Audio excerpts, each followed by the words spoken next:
sometimes those hawks do that, right? Like we had that nesting hawk and then they cleared all the squirrels out so then they don't nest the same area the next year. And then they come back and...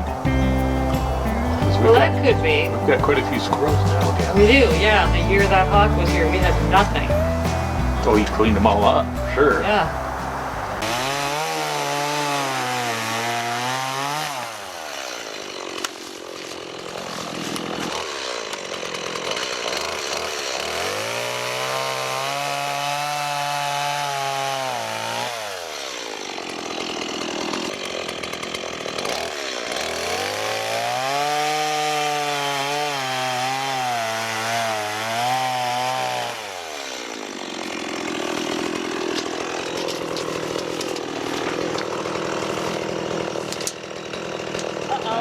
Not long enough. Did you go 53 or 50? 50. 50? Yeah. And that's not 50? 50 is that one. That is.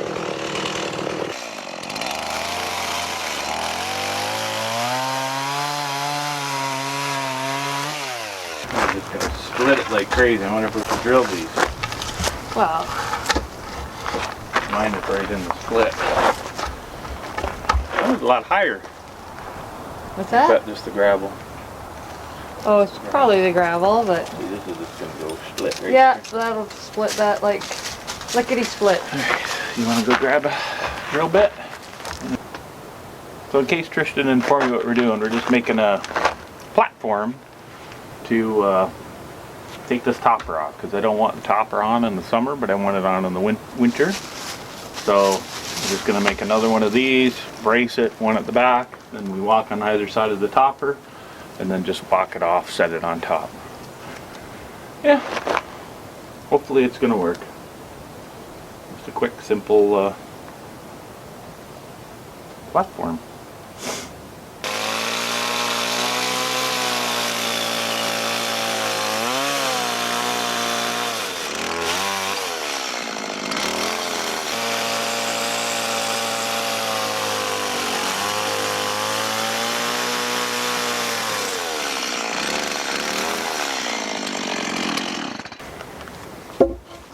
No, I had the skinny side. Oh, did you? I did. Well, that's the way you chose to do it. Oh, I get it.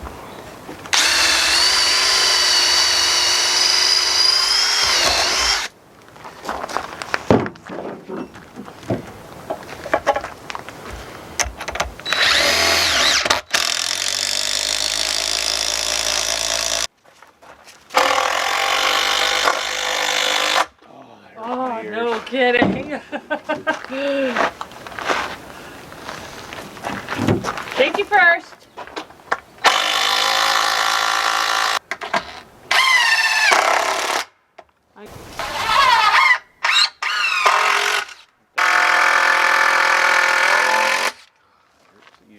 Cutter, are there bugs?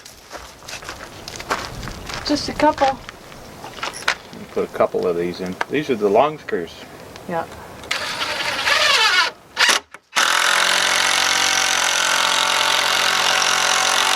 Probably only need one, eh? I don't think you need two. Oh, well then I would have put it in a different spot. I know, but you only have so many of those things too.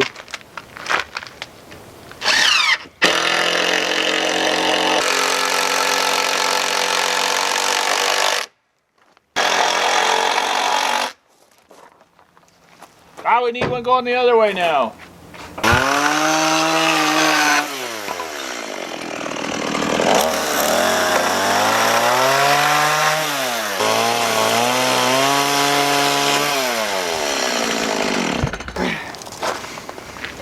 Hey, if you like what you're watching, hit that like button and don't forget to subscribe. Can you? I can push, but I can't pull. Alright, you push out and I'll pull. Ready? Yep.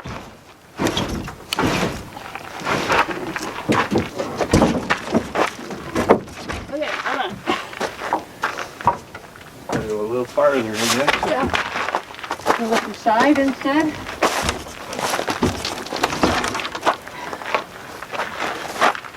As long as the wind doesn't come. Lift it away. This old beat up old topper. Chicken coop. That's our new chicken coop. No? Maybe not.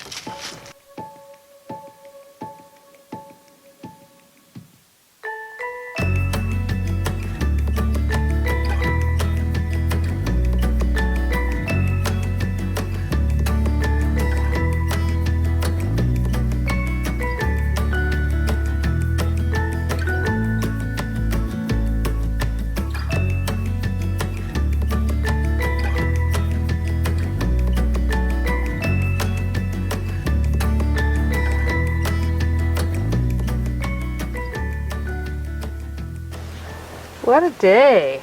It is so gorgeous out here today. I have been working on planting my Spanish onions. I'm growing them from seed. Got some regular cooking onions that I'm growing from sets, which are over there. And they're up and they're beautiful already. So now I'm just getting these Spanish onions in here. The blackflies are not terrible today, so it's a good day. Good day to put in some Spanish onions. It was funny, Jeff and I were out yard sailing yesterday, and met one of our subscribers. And I didn't get her name, unfortunately. I wish I had. Cutter. It's always so cool when people recognize us. It's kind of a little strange at the same time because we're really not used to that. We kind of generally keep to ourselves. So when somebody recognizes us, it's like, oh, you're talking about me, or talking about us. It's very strange, but very cool at the same time. Oh, I'm going to throw my tags in. I got these new tags that I actually made myself. I had a vertical blind, like one of those plastic blinds, and took the blind, the slats out of them, cut them just with a pair of scissors to length, cut a point on them. And I got, out of one small blind, I probably got 500 of these tags. And they are awesome. Easy to write on with pencil. And yeah, they store really well because they're very, very thin. And you can get hundreds of them in a container. But yeah, I'm really happy. So this is now going to say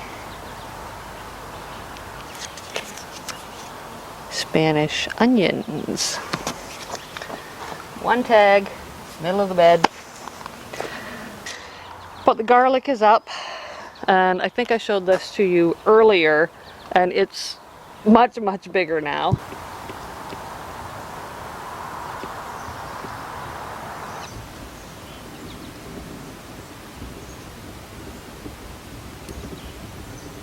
And the strawberries, I replanted all the runners in here where all the mother plants had died, and they're all doing well. There's a couple here with flowers on them already. But if the birds don't get them, I think we're going to have a decent strawberry patch this year.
We are making some potato tower, not some potato Yeah. towers. Trying to get my hand wet, please. Okay. What a little nest of potatoes looks like right now. Let's cover that with another couple inches of soil.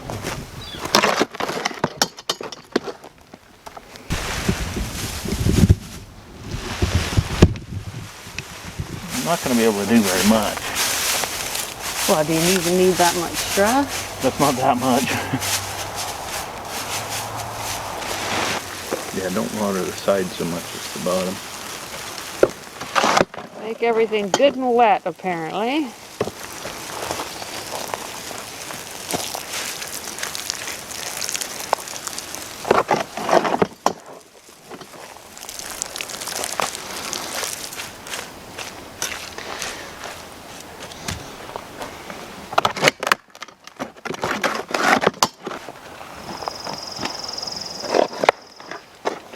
I hear a rock. Got ripped.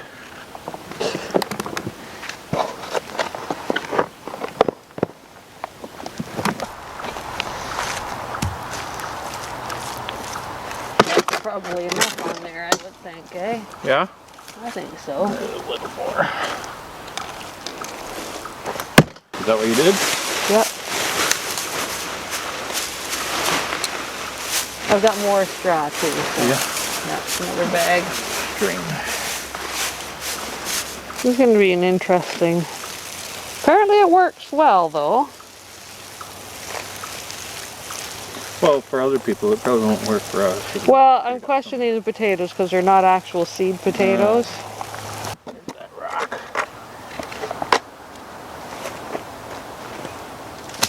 Who's that in the bush? I thought it was a dog. Well, maybe it is the dog.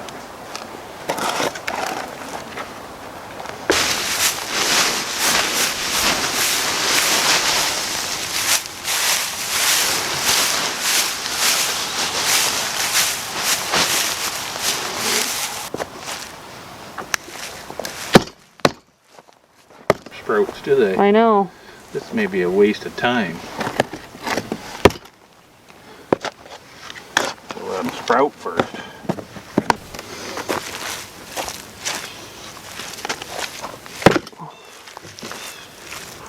I don't know, maybe we should throw some dirt on it just so it doesn't go anywhere?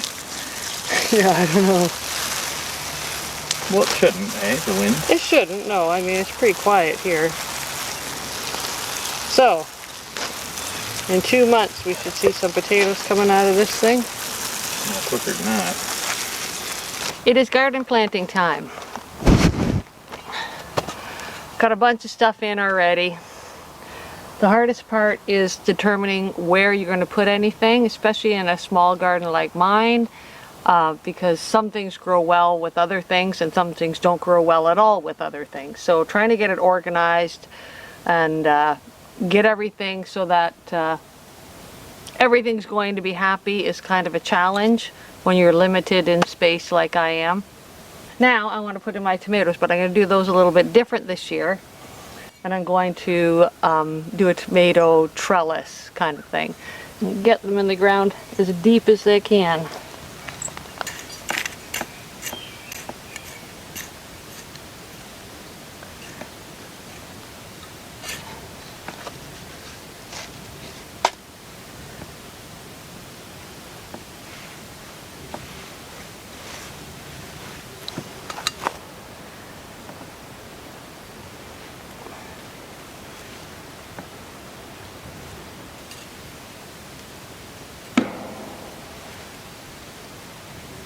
I'll put some basil in here too. Let's do that right in front of those.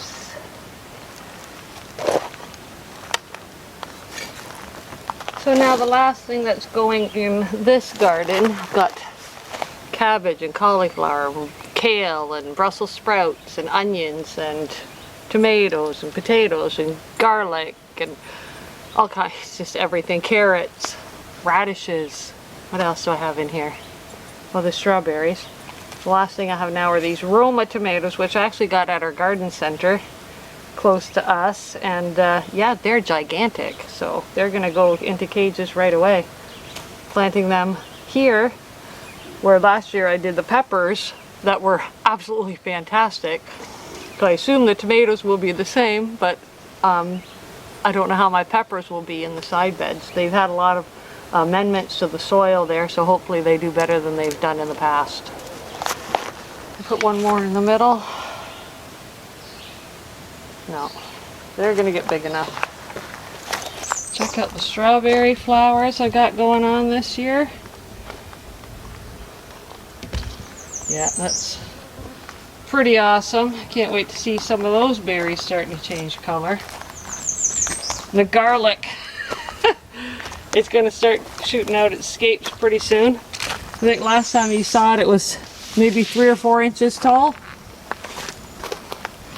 My onion sets that I planted, they are looking well. Little red potatoes are starting to come up. There's my little tiny cabbage plants. I got my pole beans back here at the back. Bought some cauliflower because Jeff didn't think mine looked great, which they didn't. And I've got peas along the back here and climbing cucumbers back here. And the dog jumped on into my bed. So now I've got big giant dog footprints in my carrots. I was not happy. In this bed, this is what we call the squash bed. We are doing butternut squash, acorn squash, and trying some cantaloupes again. We'll see. Last year we got a few, but nothing spectacular. We'll give it another try. 6 of these.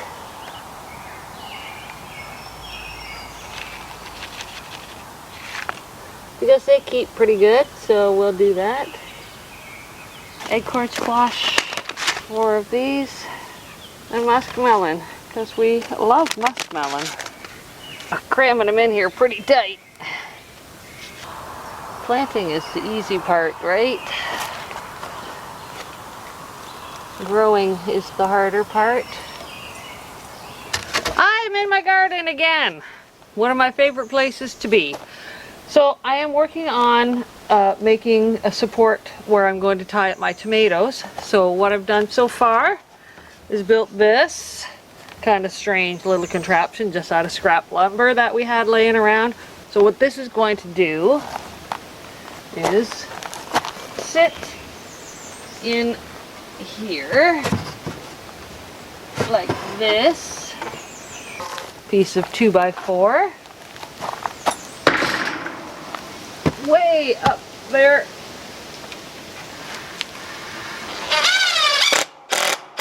This is a little challenging by myself too, so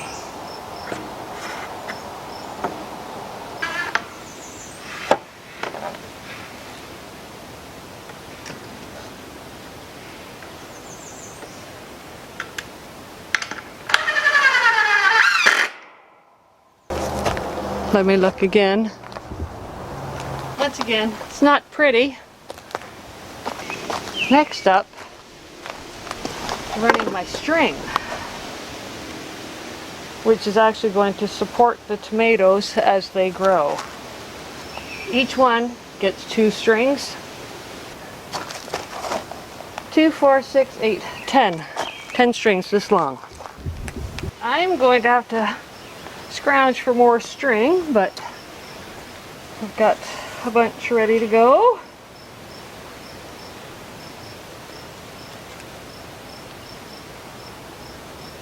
There's gonna be a lot of tomatoes coming off these things, I hope. I need a few more strings. All right, I ended up finding some twine to finish off, so I've got 5 of each. I'm just gonna make it look a little more uniform by doing string and twine, string and twine, string and twine, because I'm kind of anal that way. And these are just going to hang here till the tomato plants get a little bit bigger. I'm just going to take the bottom, tie it loosely around the stem at the base of the plant, and just start twisting them up as they grow, cutting off the suckers. Yeah, hopefully it works well. Next up, strawberries. They are flowering. They're just loaded with flowers and hopefully loaded with berries. But to prevent the birds from eating them, I've heard that you can do this. I've never tried it because I've never had to do it before. But paint stones red, and these are just beach stones.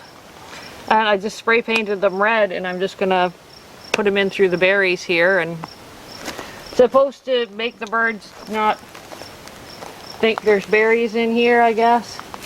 Apparently it's supposed to, the birds are supposed to be attracted to them, and then they try to peck them because they think they're berries, and then they turn out to not be berries, so they leave them alone. And then when your berries actually do come on, the birds leave them alone because they think they're just painted stones, I guess. They look like strawberries to me from here.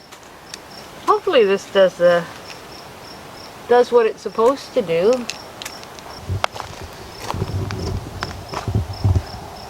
See them down in there?